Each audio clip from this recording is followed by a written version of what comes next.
Jumpa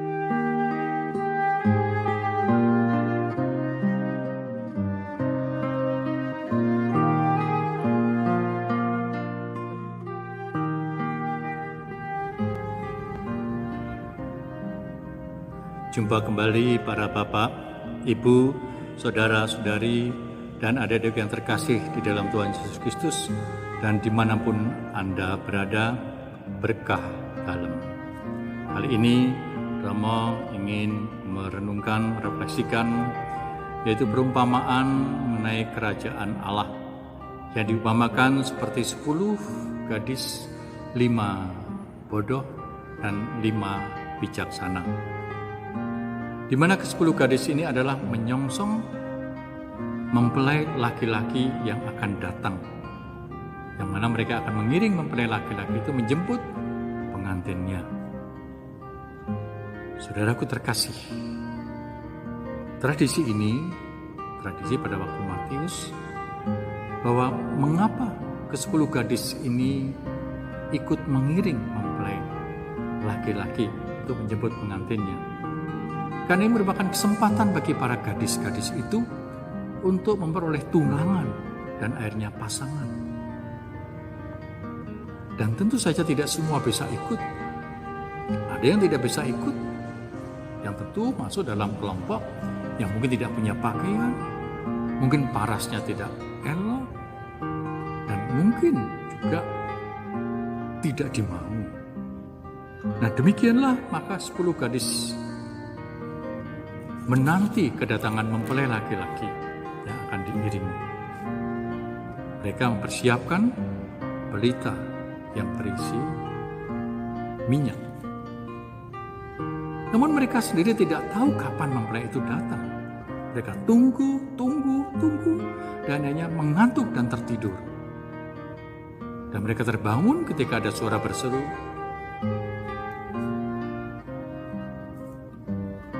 "Bangun, bangun, mempelai datang, songsonglah dia." 10 gadis itu bangun, dan apa yang terjadi? Rupanya ke-5 gadis yang bodoh itu mulai bingung karena minyak hampir habis. Dan bahkan ada yang sudah habis. Maka mereka bingung lalu bertanya kepada 5 gadis yang bijaksana itu, "Bagaimana? Bisakah kau bagi minyakmu itu padaku?" "Jangan," kata 5 gadis bijaksana. "Nanti tidak cukup untuk kamu dan untuk kami. Cobalah cari dan belilah di warung." Dan mereka, ke-5 gadis bodoh itu, pergi membeli minyak.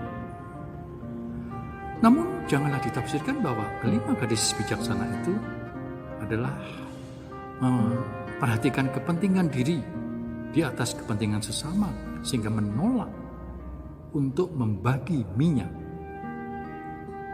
Minyak sebetulnya adalah semua bagian dari dalam diri kita yang tidak pernah bisa dibagi. Ya kalau minyak sungguhan bisa dibagi, tapi ini minyak dalam arti adalah apa yang ada dari dalam diri kita yang tidak bisa dibagi. Maka mereka hendaknya mencari.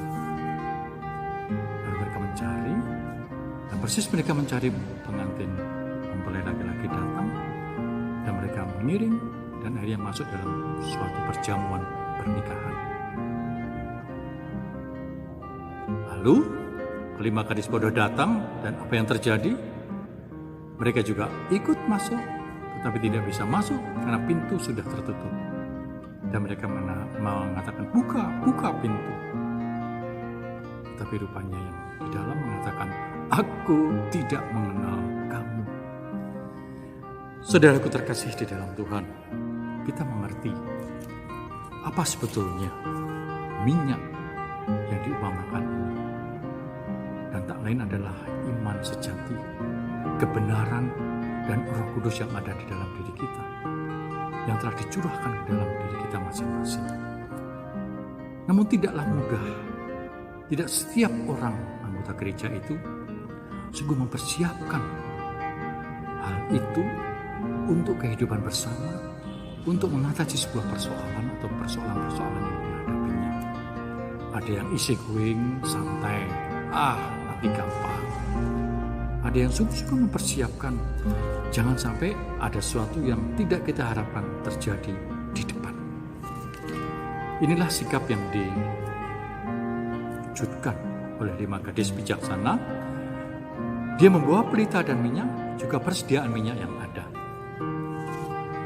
Maka kalau boleh saya katakan, untuk menjadi seorang bijaksana, rupanya satu, perlu mengetahui dari pengalaman, dari pengetahuan mana yang penting, mana yang tidak. Juga mampu melihat persoalan dari bermacam-macam sudut atau sisi. Yang ketiga, penuh perhitungan dan berjaga-jaga untuk sesuatu yang ada di depan. Supaya yang terjadi adalah yang sungguh kita harapkan. Nah, maka bijaksana selalu menggunakan akal budi, pengetahuan, pengalaman, arif, tajam pikir, dan juga hati-hati dan pandai. Dan ini perlu kita latih. Oleh sebab itu ada 3 hal apa yang disebut dengan bijaksana. Namun sebelum 3 hal itu Romo katakan, Romo ingin sampaikan sebuah cerita yang menampilkan sikap bijaksana seseorang, dalam arti ini seorang raja. Ada 2 orang ibu yang sedang memperebutkan seorang bayi. Mereka sama-sama tidak mau mengalah. Mereka masing-masing mengklaim, ini anakku, ini bayiku.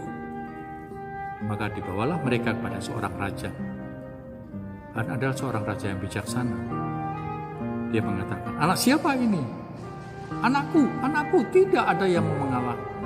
Mereka tetap mengklaim masing-masing adalah anaknya. Maka lalu yang terjadi, raja mengambil bayi itu, taruh di atas meja, di tengah-tengah mereka, dan mengambil sebuah pedang. Dan raja itu mengatakan, baik, saya akan membagi 2 bayi ini secara sama, dan Anda bisa memilikinya setengah dari bayi masing-masing. Ibu yang bukan dari ibu sesungguhnya, dia diam, hening. Karena dia pikir adalah oke, lebih baik begitu, sehingga kita tidak mempunyai bayi semuanya. Tapi lain dengan ibu yang sesungguhnya. Dia menangis secara histeris dan mengatakan, jangan dibelah bayi itu. Biarlah saya mengalah, asalkan bayi ini jangan dibunuh. Rupanya sang raja berhasil memancing hati nurani dari kedua ibu itu. Dan diketahui bahwa ibu yang asli inilah yang mengungkapkan apa yang sesungguhnya di dalam hatinya. Dan itulah ibunya. Maka bayi diserahkan kepada ibu yang sesungguhnya. Dan ibu yang mengklaim itu sebagai anaknya tadi adalah diberi hukuman. Ya, karena dia sungguh sebetulnya mengaku itu sebagai anaknya. Dan juga dasarnya adalah iri hati dan dengki. Saudara terkasih di dalam Tuhan, maka 3 hal untuk mewujudkan kebijaksanaan. 1, jangan biarkan pelita padam. Pelita kita sudah tahu tadi itu apa. Tetap kita jaga terus. Ya mendarat sedikit boleh, tapi kita jaga untuk terang secukupnya. Karena ini menuntun langkah kita dalam hidup ini, dalam hidup bersama, dan juga dalam mengatasi persoalan. Yang kedua adalah mempersiapkan diri dengan baik. Apa yang perlu kita persiapkan ke depan supaya tidak ada sesuatu yang lupa, sehingga ada sesuatu yang tidak kita harapkan terjadi di depan. Yang ketiga adalah bahwa mau membayar harga. Jika kita sungguh mau mempersiapkan diri dengan persediaan minyak, tentu harus ada ekstra waktu, upaya, ya biaya. Itu tambah minyak itu. Maka harus mempunyai ekstra lebih daripada 5 gadis yang bodoh tadi. Gampang. Pokoknya nanti cari di warung, udah. Apa yang terjadi? Ternyata meleset. Dan bahkan tidak sampai bertemu dengan mempelai laki-laki, event yang ditunggu-tunggu oleh ke-10 gadis itu. Saudara yang terkasih di dalam Tuhan Yesus Kristus, demikian rupanya kita juga ingin bisa menjadi orang yang mempunyai sikap yang bijaksana di dalam kehidupan bersama ini, dan juga dalam menghadapi persoalan, jika kita juga mau mendengarkan lebih banyak. Terutama di sini adalah dengarkanlah sabda ilahi. Karena sabda ilahi itu yang kita dengarkan dan kita renungkan bisa membuat kita seperti Dia yang adalah Sang Bijaksana. Lain dan tak bukan, Yesus adalah utusan Allah. Allah adalah Sang Bijaksana. Jika kita selalu mendengarkan suara Allah di dalam hati kita, tentu kita pun juga akan bisa menjadi seorang yang bijaksana. Kiranya rahmat Tuhan selalu menyertai karya usaha kita untuk menjadi orang yang semakin bijak.